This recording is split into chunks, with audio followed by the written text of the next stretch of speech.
वजह बड़ी आम वजह है। इंटेस्टाइनल सिस्टाइटिस का इशू भी हो सकता है।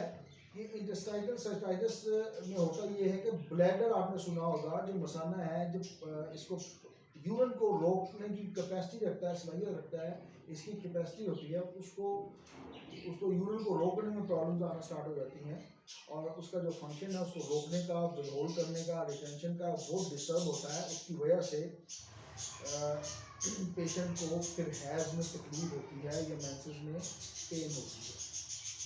एक बड़ी आम सी बीमारी, एक पेल्विक इन्फ्लेमेशन डिजीज़ का हम उसे नाम देते हैं, जिसमें या आपकी जो फीमेल ओवरीज हैं, फ्लोटिंग ट्यूब्स हैं, यूट्रस है या वजाइना है, इसकी इन्फ्लेमेशन हो जाती है। उसकी वजह से बेसिकली हम इसको यूटीआई भी कह सकते हैं, यानी कि यूटीआई तो खैर नहीं कह सकते, लेकिन फीमेल के जो सिस्टम है उसकी इन्फेक्शन भी कह सकते हैं।